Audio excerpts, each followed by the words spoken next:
इस बुलेटिन के प्रस्तुतकर्ता हैं टारगेट आईएएस कोचिंग।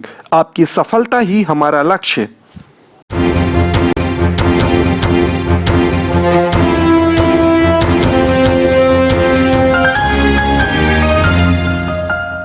नमस्कार, आप देख रहे हैं रिवा दर्शन। मैं सजेदा बघेल आपके साथ। आइए जान लेते हैं क्या है आज की प्रमुख खबरें। संपूर्ण लॉकडाउन के तीसरे दिन पुलिस का सख्त अंदाज। संपूर्ण लॉकडाउन का पालन कराने तीसरे दिन भी निकाला गया फ्लैग मार्च। इसके साथ ही व्यवस्था बनाने जिले भर में पुलिस बल रहा तैनात। ऑक्सीजन सिलेंडर के अवैध भंडारण को लेकर प्रशासन की बड़ी कार्यवाही। गेहूं खरीदी केंद्र की व्यवस्थाओं का एसडीएम ने लिया जायजा और बीहड़ नदी में मिली युवक की लाश। आइए जान लेते हैं इन खबरों को विस्तार से।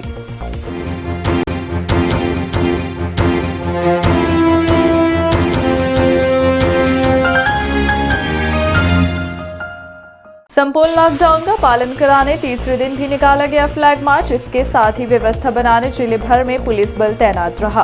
फिर चाहे वो ग्रामीण थानों की बात करें या शहर, हर जगह पुलिस की व्यवस्था चाक चौबंद दिखी। पुलिस अधीक्षक राकेश कुमार सिंह के निर्देशानुसार अतिरिक्त पुलिस अधीक्षक Vijay Dawar, CSP Sachidanand, DSP BP Singh, यातायात डीएसपी मनोज वर्मा, शहर के सिविल लाइन थाना प्रभारी ओंकार तिवारी, चोरहटा थाना प्रभारी शिव पूजन मिश्रा, सिटी कोतवाली थाना प्रभारी आदित्य प्रताप सिंह, समान थाना प्रभारी सुनील गुप्ता, बिछिया थाना प्रभारी जगदीश सिंह ठाकुर, विश्वविद्यालय थाना प्रभारी शिव पूजन सिंह बिसेन एवं उनके दल के साथ सुबह 9 बजे शहर एवं ग्रामीण क्षेत्र के अलग अलग स्थानों पर जाकर अनावश्यक घूमने वालों की गाड़ियों की हवा निकालकर समझाइश दी गई। अनावश्यक ना घूमें, घर पर रहें, कोरोना गाइडलाइंस का पालन करें। रीवा एक भीषण महामारी से जूझ रहा है। इस पर पुलिस विभाग ने जनता से अपील की है, आप पुलिस का सहयोग करें। संपूर्ण लॉकडाउन के तीसरे दिन पुलिस का सख्त अंदाज। बिछिया पुलिस द्वारा पुलिस लाइन के समीप की गई कार्यवाही। जनता कर्फ्यू और संपूर्ण लॉकडाउन के तीसरे दिन शहर में जगह जगह पुलिस तैनात देखी गई। वहीं बेवजह शहर में घूमने वाले के ऊपर कार्यवाही भी की गई। बढ़ते संक्रमण और उसके खतरे को रोकने शासन प्रशासन स्तर में कोई कोर कसर नहीं छोड़ी जा रही है। फिर चाहे कोरोना संक्रमित मरीजों की व्यवस्था बनानी हो या फिर संक्रमण की चैन तोड़ने की दिशा में लॉकडाउन कोरोना कर्फ्यू का पालन कराना हो। रविवार को पुलिस लाइन स्थित बिछिया पुलिस द्वारा चेकिंग लगाकर ताबड़तोड़ कार्यवाही की गई। कार्यवाही के दौरान पुलिस अनावश्यक घूमने वालों का चालान काटते सहित उनसे उठक बैठक भी लगवाया गया। जानकारी के मुताबिक कोविड-19 के बढ़ते प्रकोप को कम करने को लेकर प्रशासन द्वारा कोरोना कर्फ्यू लॉकडाउन लगाया गया है। बावजूद इसके लोग तफरी करने से बाज नहीं आ रहे। ऐसे लोगों के लिए पुलिस सख्त कदम उठाकर कार्यवाही भी कर रही है। कार्यवाही के दौरान जहां आवश्यक सेवाओं से जुड़े लोगों को छूट दी गई, वहीं अनावश्यक तफरी करने वालों के चालान भी काटे गए। इतना ही नहीं, लोगों से उठक बैठक भी लगवाई गई। जी हाँ, एक पुलिस लाइन चौराहा है जो अपने शहर का मेन मार्ग है, गुड़ चौराहा लगता है ये। और चूँकि हम लोग यहाँ सुबह 6 बजे से जो है चेकिंग पॉइंट में लगे हुए हैं।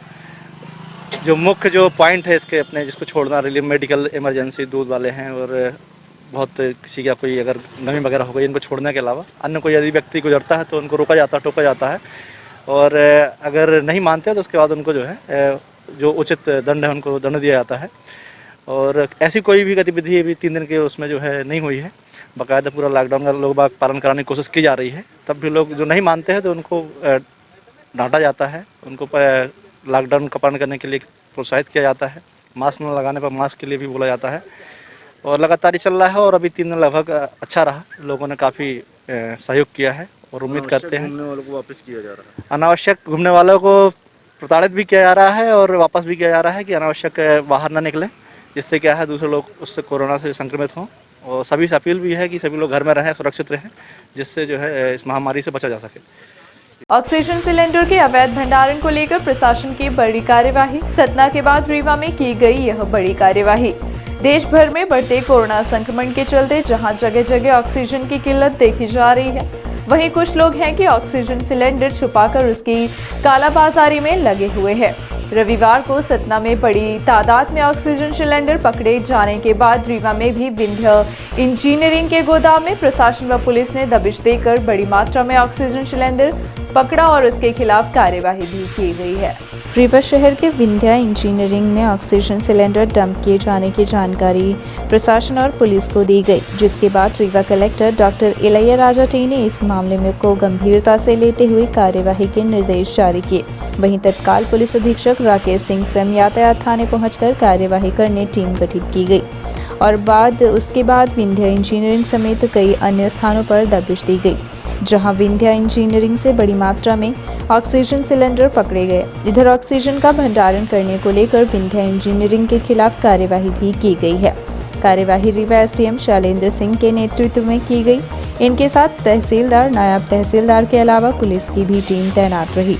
की गई इस बड़ी कार्यवाही के संबंध में एसडीएम शैलेंद्र सिंह से बात की गई तो उन्होंने इस संबंध में जानकारी। देखिए, ये विंध्या गैस के पास में जो हमारा पड़ोसी जिला सतना, वहाँ से ये सूचना आई थी कि कुछ सिलेंडर पाए गए हैं। वहाँ कार्रवाई के दौरान 300-400 सिलेंडर करीब वहाँ पे पाया गया था। तो यहाँ पे भी हम लोगों को सूचना मिली कि इसकी एक संस्था है, यहाँ प्रदीप जैन जी उसके मालिक हैं, उनके भाई हैं छोटे।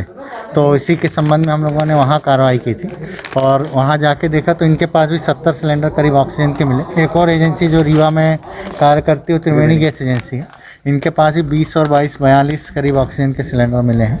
तो तात्कालिक तौर पर फिर इनको देख के जाँच के लिए हम लोगों ने ले लिया है। वर्तमान में सील करके इसको GMDIC साहब के, हमारे जो उद्योग विभाग के प्रमुख हैं, उनके नियंत्रण में इसको दे रहे हैं और फिर जैसी स्थिति होगी वैसा ये करेंगे। तो क्या इन लोग बेच सकते हैं कि नहीं बेच सकते हैं? अभी शासन की तरफ से औद्योगिक तौर पे जो विक्रय होता था उसके लिए प्रतिबंध लगाया गया है। मेडिकल के संबंध में बहुत स्पष्ट उसमें निर्देश नहीं है। अभी अपने यहाँ से भी जिले स्तर से विशेष रोक ऐसी नहीं लगाई गई, लेकिन फिर भी ये जो लोगों को दे भी रहे थे तो किन दरों पे दे रहे थे, आवश्यकता किस हिसाब से दे रहे थे, किसी सरकारी डॉक्टर या किसी के प्रिस्क्रिप्शन पे दे रहे थे, या कोई लोग इनसे लेके और बीच से कहीं किसी और को किस रेट पे दे रहे थे, कोई ब्लैक तो नहीं कर रहे थे। इन सब संभावनाओं को देखते हुए आज की हम लोगों ने कार्रवाई की है और जैसी भी स्थिति होगी फिर यदि मान लीजिए सब कुछ इनका रिकॉर्ड और व्यवस्थित होता है तो वैसा, और यदि मान लीजिए ऐसा पाया जाता है कि सिलेंडर इनके पास उचित रूप संधारित नहीं है तो वैसी कार्रवाई। तो साथ सिलेंडर भी महामारी अधिनियम लगा हुआ है, ऐसी स्थिति में सिलेंडर का भंडारण और सिलेंडर ऑक्सीजन सिलेंडर का परिवहन और उसके बाद बिक्री, क्या ये तीनों चीज़ें उपयुक्त हैं? इसके बाद भी जांच की बात कर रहे हो? देखिए, इसमें जो पहले की स्थिति थी, ये लोग अपने स्तर से भरवाते हैं, रिफिलिंग कराते थे इसको। तो रिफिलिंग सेंटर्स पर लगभग सभी जगहों पे कलेक्टर साहब का ही नियंत्रण है, चाहे वो रीवा हो चाहे सतना, जो हमारे दोनों रिफिलिंग सेंटर हैं। तो वहाँ से भराना बंद हो गया और इनकी कोई गाड़ी परिवहन करती हुई भी नहीं मिली। ये इनके भंडार में जरूर जो इनके पुराने रखे हुए सिलेंडर हैं वो सिलेंडर है, और जब जैसे ही पता चला तो हम लोग उस पर कार्रवाई कर भी रहे हैं। तो क्या इनके सिलेंडरों को ले करके अपन शासकीय कार्यों में यूज़ करें? जी हाँ, उसी के लिए हम लोग ने उद्योग विभाग को इसको सौंपा है। उनसे इस बारे में राय लेके फिर यदि हमारे जो गवर्नमेंट हॉस्पिटल्स हैं और ऐसे रिक्विजिशन में इनके द्वारा अगर नहीं दिया गया हो तो सारे रिक्विजिशन में लिए जाएंगे ना, जो अपने को उपयोग में मिल सकता है। और भी देख रहे हैं जैसे कुछ वेल्डिंग्स की दुकानों में, अन्य स्थानों पर इनका उपयोग होता है, तो वहाँ से भी यदि मतलब सहमति से या लोगों से लेके जो शासकीय कार्यों में अपन लोग उपयोग कर सकते हैं इस समय महामारी अधिनियम के वैसा। गेहूं खरीदी केंद्र की व्यवस्थाओं का एसडीएम ने लिया जायजा। करैया मंडी पहुंचकर व्यवस्था बनाने जिम्मेदारों को दिया निर्देश, ताकि खरीदी केंद्रों में किसानों को किसी भी प्रकार की असुविधा ना हो पाए। एक तरफ जहां संक्रमण के चलते लॉकडाउन का दौर चल रहा है, वहीं दूसरी तरफ किसानों की गेहूं फसल तैयार होने के बाद खरीदी की भी व्यवस्थाएं शुरू हो गई, जिसे देखते हुए प्रशासन स्तर पर तमाम तैयारियां की जा रही हैं। इसी कड़ी में हुजूर एसडीएम शैलेंद्र सिंह करैया मंडी पहुंचकर व्यवस्थाओं का जायजा लिया और तत्काल कमियों को दूर किए जाने मंडी के जिम्मेदार कर्मचारियों को निर्देशित भी किया। करैया मंडी गेहूं खरीदी केंद्र का निरीक्षण करने पहुंचे एसडीएम शैलेंद्र सिंह ने जानकारी देते हुए बताया कि खरीदी केंद्रों में किसानों को किसी भी प्रकार की समस्याओं का सामना न करना पड़े, इस दिशा में तमाम तैयारियां कर ली गई हैं। एक तरफ महामारी का दौर चल रहा है, दूसरी तरफ गेहूं खरीदी का काम, इसे व्यवस्थित तरीके से कराने की दिशा में अनेकों प्रयास किए जा रहे हैं, ताकि किसानों को किसी तरह की असुविधा न हो। वहीं मौसम को देखते हुए भी आवश्यक इंतजाम किए जाने निर्देशित किया गया। वहीं किसानों को लगातार मैसेज भी भेजे जा रहे हैं।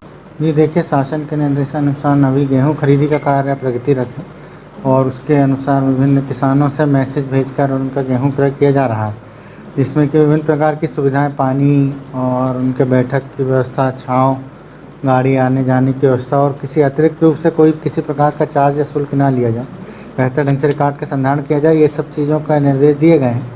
उन्हीं का परीक्षण करने के लिए आज मंडी का निरीक्षण किया गया है और वहाँ जो कमियाँ पाई गई हैं, जो स्थितियों में सुधार की अपेक्षा लगी, वो उन्हें बताया गया। थोड़ा सा मौसम को देखते हुए तिरपाल और बाकी चीज़ों के लिए भी उनको निर्देशित किया गया। हम मंडी का कल से जो हमारा स्ट्रिक्ट लॉकडाउन 3 दिनों का लगाया था उसका समापन हो रहा है और मंडी भी खुलेगी, तो वो भी हम लोग देखना चाह रहे थे, क्योंकि क्या होता है कि हम लोग मुख्य गेट को बंद कर देते हैं, तो ये जो गल्ला मंडी वाला गेट है यहाँ से लोग अंदर अमूमन प्रवेश कर जाते हैं, तो इस बार हम उसको ही बंद रखेंगे। वहाँ पे भी हमारे 2 सैनिक रहेंगे और वहाँ लोगों को देख के किसानों का परीक्षण करके ही उनको एंट्री देंगे, अन्य लोगों को एंट्री देंगे।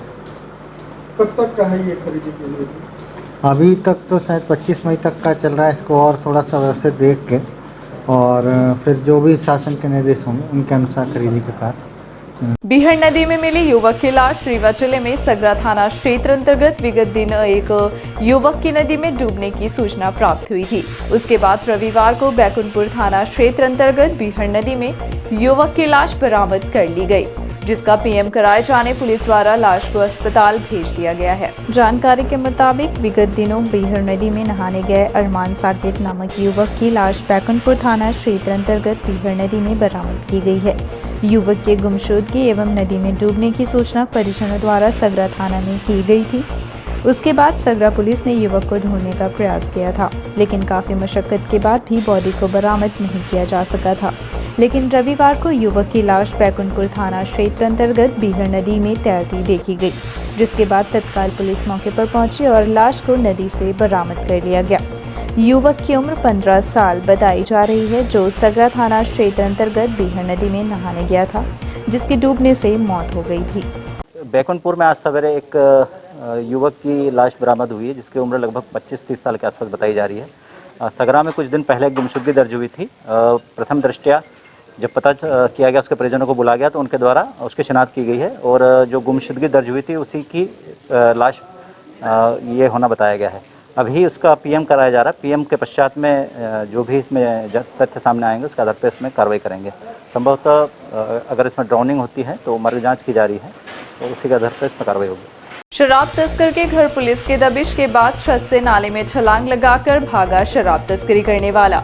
20,000 के इनामी शराब तस्कर के घर सिटी कोतवाली पुलिस ने दबिश दी, जिसके बाद शराब तस्कर छत से नाले में छलांग लगाकर भागने में कामयाब रहा।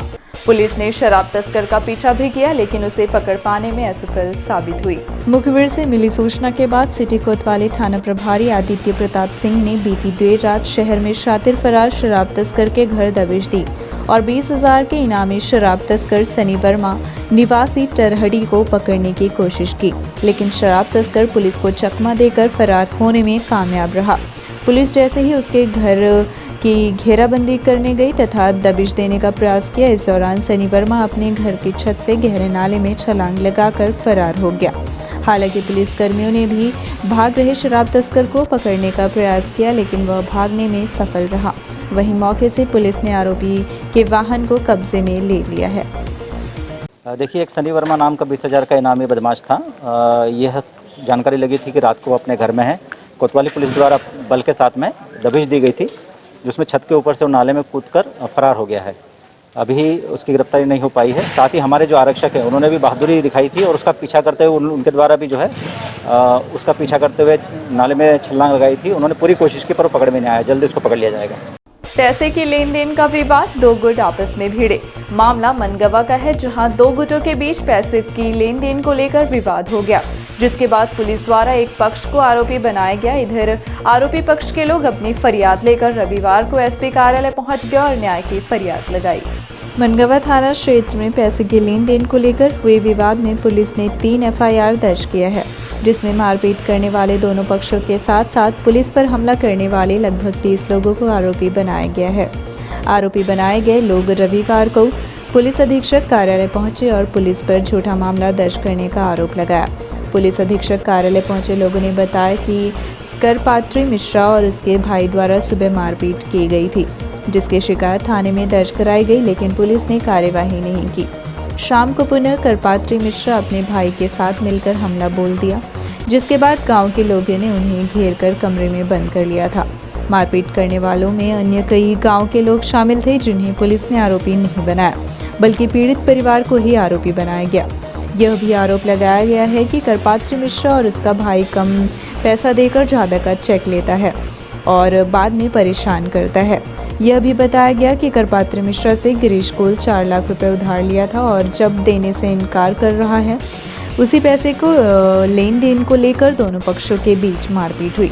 फिलहाल सेंटर लॉकडाउन होने के चलते आने वाले लोगों से पुलिस अधिकारियों की मुलाकात नहीं हुई। मीडिया को जानकारी देते हुए ग्रामीणों ने मांग की है कि वह चाहते हैं कि उनके मामले की निष्पक्ष जांच कराई जाए। आइए सुनाते हैं ग्रामीण का क्या कहना है। क्या नाम है आपका? हमारा श्रीपाल रावत। आज आप एसपी कार्यालय हैं, क्या समस्या है? हमारे पास समस्या ये हुई कि जिस दिन पहले दिन हमारे वहाँ करपात्री प्रसाद मिश्रा ने 8 बजे रात हम अर्जुन मिश्रा के पास गए थे काम करने। वो हमारे बैंक में पूछा ताछा नहीं, सीधे गोड़ में 3-4 डंडा मारा और मारने के बाद देवी जी की मूर्त पकड़ाई गई कि इस तरह के फर्जी तरीका के तुम झूठ बोलो तब आपके मैं जीभ छोड़ूंगा, नहीं जान से मार दूंगा। इसके बाद मैं थाना प्रभारी को फ़ोन लगाया, 108 नंबर को लगाया, कोई मदद नहीं मिली। शाम के सवेरे हमको ये जानकारी हुई कि अब कोई मदद नहीं मिल पाएगी, सुबह जाना। हमने सुबह गया, मेरी मेडिकल हुआ, मेडिकल होने के बाद हमने मुकदमा दर्ज हुआ, क्या हुआ कैसे मेरे को मालूम नहीं चला। इसके बाद जब हम घर पे आए तो वो घर में हमारे ताला तोड़े, कैमरा तोड़े। इसके बाद हम लोग ने उसको किसी हालत में घर छोड़ के अपने दूसरे हरी में आ गए।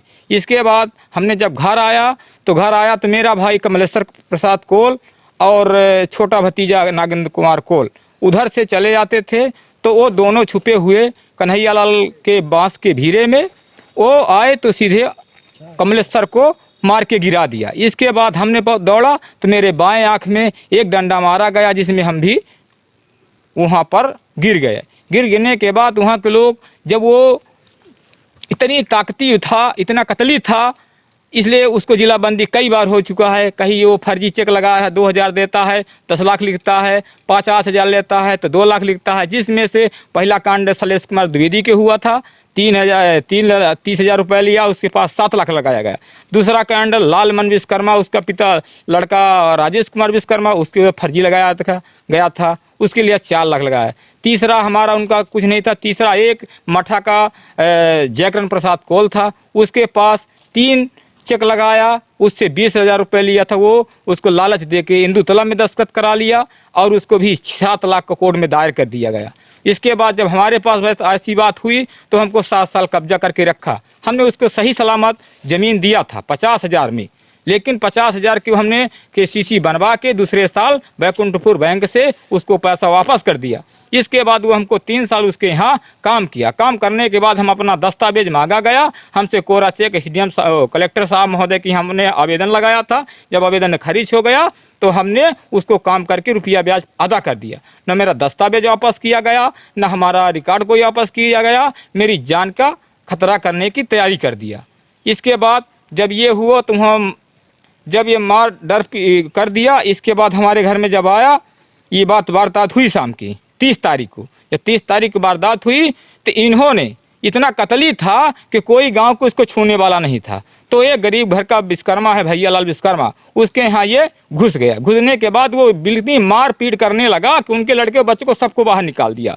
पता नहीं क्या ले गया क्या नहीं ले गया। कतली के कारण वो पूरे गाँव के लोग उसको कोशिश किया कि पकड़े रहो। 108 नंबर में 100 नंबर में आया, न कोई कमलेश्वर लेने आया और न कोई थाना प्रभारी से कोई बात हुई। इसके बाद भारतीय जनता पार्टी के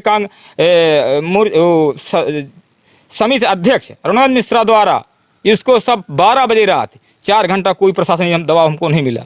जब प्रशासनिक दबाव में रणोज मिश्रा ने चारों तरफ से व्यवस्था बना के और उनको छुड़वाने आए तो श्रीमान जी वहाँ पर 2-4 गाँव ऐसे था कि भाई कतली था, इसलिए उनको बैठ कर रखा गया था।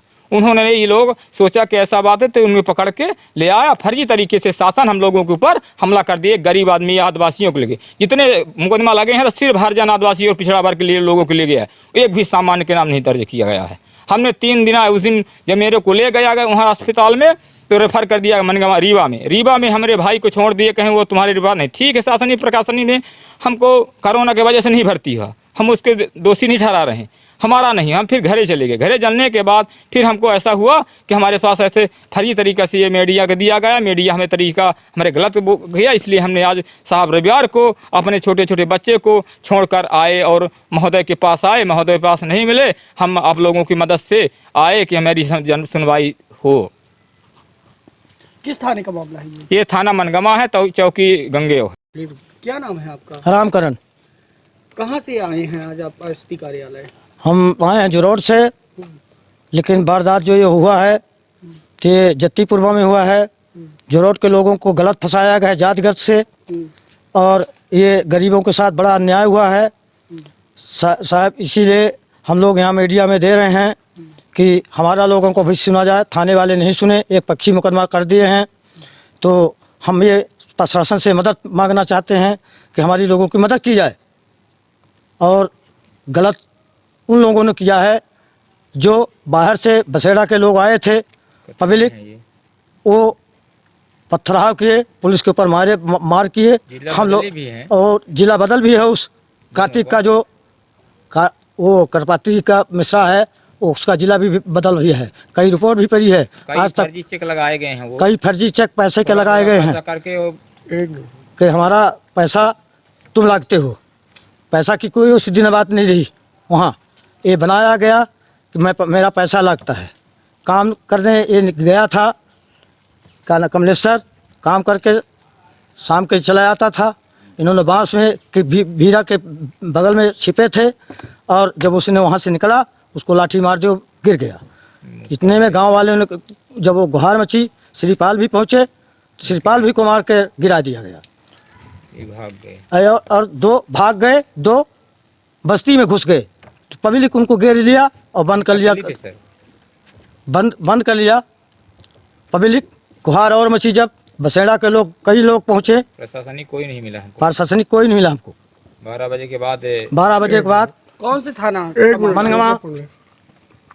कोरोना को लेकर क्या है अभी तक के आंकड़े और व्यवस्थाएं, आइए एक नजर इसे भी देख लेते हैं। आपको बता दें कि यह आंकड़ा जो हम आपको दिखा रहे हैं यह सोमवार तक का है। तो आइए देखते हैं अभी तक की सारी अपडेट। सबसे पहले हम आपको बताना चाहेंगे कि जिले में अब तक 2,32,000 कोरोना टेस्ट हुए, जिसमें से 11,000 से अधिक लोग संक्रमित मिले हैं। आगे भी यह आंकड़ा निरंतर उसी गति से आगे बढ़ता ही जा रहा है, जो अत्यंत चिंता का विषय है। आपको बता दें कि कोरोना संक्रमण की पहचान के लिए जांच आवश्यक होता है। रीवा जिले में अब तक 2,32,532 कोरोना नमूनों की जांच की गई है। इनमें 11,130 व्यक्ति पॉजिटिव पाए गए। इस संबंध में मुख्य चिकित्सा एवं स्वास्थ्य अधिकारी डॉक्टर एमएल गुप्ता ने बताया कि कोरोना नमूनों की जांच के लिए संजय गांधी हॉस्पिटल में वीडीआर लैब स्थापित किया गया है। इसमें 3 पॉलियों में 24 घंटे कार्य होता है। इसमें प्रतिदिन औसतन 1,000 से 1,200 नमूनों की प्रतिदिन जांच की जाती है। इसके अलावा 14 फीवर क्लिनिक में रैपिड एंटीजन टेस्ट से भी कोरोना नमूनों की जांच की जा रही है। जिले में 1 मई को पॉजिटिविटी रेट 22.27% है, जबकि 1 अप्रैल को पॉजिटिविटी रेट 4.85% थी। कोरोना संक्रमण का प्रथम प्रकरण दर्ज होने से अब तक जिले का औसत पॉजिटिविटी रेट 4.79% है। जिले में 1 मई को 685 लोगों ने लगवाया कोरोना का टीका। कोरोना संक्रमण से लोगों को बचाने के लिए जिले में टीकाकरण जारी है। रीवा जिले में 1 मई को 6 केंद्रों में टीकाकरण किया गया। इनमें 685 व्यक्तियों ने कोरोना वैक्सीन के टीके लगवाए। इस संबंध में मुख्य चिकित्सा एवं स्वास्थ्य अधिकारी डॉक्टर एमएल गुप्ता ने बताया कि 1 मई को 60 वर्ष से अधिक आयु के 40 व्यक्तियों ने प्रथम डोज तथा 238 ने दूसरा टीका लगवाया। इसी दिन 45 वर्ष से अधिक आयु के 146 व्यक्तियों ने प्रथम डोज तथा 204 ने दूसरी डोज का टीका लगवाया। इसी दिन 57 हेल्थ वर्कर तथा फ्रंटलाइन वर्कर्स ने भी कोरोना का टीका लगवाया। शीघ्र ही 18 साल से ऊपर के सभी व्यक्तियों के टीकाकरण का अभियान शुरू होगा। वहीं रीवा जिले में 1 मई को 342 लोगों ने कोरोना से जंग भी जीत ली है। रीवा जिले में कोरोना संक्रमण बढ़ने के साथ स्वस्थ होने वालों की संख्या भी बढ़ रही है। होम आइसोलेशन में दवा वितरण की कड़ी निगरानी। संजय गांधी हॉस्पिटल में ऑक्सीजन तथा दवाओं की पर्याप्त उपलब्धता एवं डॉक्टरों एवं चिकित्सा कर्मियों द्वारा रोगियों की लगातार सेवा से कई गंभीर रोगी स्वस्थ हुए हैं। जिले में 1 मई को 342 कोरोना पीड़ितों ने कोरोना से जंग भी जीती। इस संबंध में मुख्य चिकित्सा एवं स्वास्थ्य अधिकारी डॉक्टर अमल गुप्ता ने बताया कि अब तक जिले में 11,130 व्यक्ति कोरोना से संक्रमित हुए हैं। इनमें से 8,683 व्यक्ति उपचार तथा नियमित देखभाल के बाद पूरी तरह से स्वस्थ हो गए। वर्तमान में जिले में 2,394 कोरोना के एक्टिव केस हैं। जिले का रिकवरी रेट बढ़कर 78% हो गया है। इधर ऑक्सीजन की कमी को पूरा किए जाने की दिशा में तमाम आवश्यक इंतजाम किए जा रहे हैं। साथ ही 2 नए प्लांट भी चालू किए गए हैं। आगे भी प्लांट तैयार किए जा रहे हैं। रीवा में कोरोना संक्रमित रोगियों के उपचार के लिए ऑक्सीजन की कोई कमी नहीं होगी। वर्तमान में सुपर स्पेशलिटी हॉस्पिटल तथा संजय गांधी में ऑक्सीजन उत्पादन एवं भंडारण की सुविधा है। इसके अतिरिक्त 2 नए ऑक्सीजन प्लांट शीघ्र स्थापित किए जा रहे हैं। इस संबंध में कलेक्टर डॉक्टर इलैयाराजा टी ने बताया कि जिला अस्पताल पिछिया में शीघ्र ही ऑक्सीजन प्लांट शुरू हो जाएगा। इसके लिए प्लेटफॉर्म तैयार करके प्लांट लगाने की प्रारंभिक कार्यवाही पूरी कर ली गई है। प्लांट लगाने वाली कंपनी के इंजीनियर तथा टेक्नीशियन लगातार कार्य कर रहे हैं। इस प्लांट के शुरू हो जाने से 50 सिलेंडर प्रतिदिन ऑक्सीजन की आपूर्ति होगी। इससे जिला अस्पताल ऑक्सीजन के मामले में आत्मनिर्भर हो जाएगा। कलेक्टर ने बताया कि औद्योगिक क्षेत्र चौराटा में एक बड़ा ऑक्सीजन प्लांट लगाया जाएगा। इसके लिए जमीन आवंटित कर दी गई है। वहां निजी क्षेत्र के सहयोग से 500 ऑक्सीजन सिलेंडर प्रतिदिन भरने का प्लांट स्थापित किया जा रहा है। इसके अलावा 2 निजी अस्पतालों में भी ऑक्सीजन प्लांट लगाए जा रहे हैं। रीवा जिले के विधायक गणों के सहयोग से 170 ऑक्सीजन कंसंट्रेटर मशीन लगाई जा रही है। इनसे भी रोगियों को पर्याप्त ऑक्सीजन प्राप्त होगी। एक मशीन से 2 रोगियों को ऑक्सीजन की आपूर्ति की जा सकती है। रीवा जिले के अस्पतालों में अब ऑक्सीजन की कोई कमी नहीं रहेगी। रीवा में संपूर्ण लॉकडाउन को 3 दिनों के लिए और बढ़ा दिया गया है। मरीजों की संख्या में अभी तक कोई कमी नहीं देखी जा रही। विगत कई दिनों से आंकड़ा 300 से 350 के आसपास ही अटका हुआ है। ऐसे में Rewa collector doctor Ilaiyaraaja T ने अगले 3 दिनों के लिए संपूर्ण लॉकडाउन को आगे बढ़ाने के निर्देश जारी किए हैं। रीवा व आसपास के क्षेत्र में कोरोना संक्रमण लगातार बढ़ता ही जा रहा है। अभी तक में कहीं से संक्रमित मरीजों का कम होने का आंकड़ा सामने नहीं आ रहा। विगत कई दिनों से आंकड़ा अपने चरम पर है, ना कम न ज्यादा। कोरोना की सुई रीवा में अपने सेंटर पर भी अटकी हुई है। ऐसे में शासन प्रशासन स्तर पर किए जाने वाले सारे के सारे इंतजाम असरदार नहीं दिख रहे हैं। रविवार 2 मई 3 दिनों के संपूर्ण लॉकडाउन के बाद भी जो आंकड़ा आया है उसमें कोई खास कमी नहीं देखी जा रही। ऐसे में कुछ खास इंतजाम शासन स्तर से किए जाने की विशेष आवश्यकता है। वहीं Rewa collector doctor Ilaiyaraaja T ने अभी तक की व्यवस्था को देखते हुए एक बार पुनः संपूर्ण जिले भर में टोटल लॉकडाउन को बढ़ाए जाने निर्देश जारी किया है, जिसके बाद अगले 5 मई तक संपूर्ण लॉकडाउन जारी रहेगा। 2 मई को स्वास्थ्य विभाग से जारी रिपोर्ट के मुताबिक 1,551 लोगों की कोरोना जांच कराई गई, जिसके बाद 339 लोग पॉजिटिव पाए गए। बात करें रीवा शहर की तो रविवार को 109 लोग पॉजिटिव मिले हैं। वहीं ग्रामीण क्षेत्रों का आंकड़ा देखें तो रीवा के बाद गंगेर में दूसरे दिन सबसे ज्यादा 57 संक्रमित मरीज मिले हैं। वहीं तीसरे स्थान पर रायपुर कचलियान रहा, जहां 37 मरीज मिले। इसी तरह से गोविंदगढ़ में 24, नई गढ़ी में 10, मऊगंज में 19, हनुमाना में 22, चवा में 26, त्योथर में 11 नए मरीज मिले। सिरमौर में 24 संक्रमित मरीज मिले हैं। इसी के साथ रीवा जिले में कोरोना संक्रमित मरीजों की संख्या 11,459 पहुंच गई है। लेकिन राहत की बात यह है कि इसमें आज भी 9,022 लोग पूरी तरह स्वस्थ होकर कोरोना की जंग भी जीत चुके हैं। इसके साथ ही एक्टिव मरीजों की बात करें तो 2 मई को यह आंकड़ा 2,394 ही रहा, क्योंकि रविवार को 339 नए मरीज आए तो 339 लोग स्वस्थ भी हुए।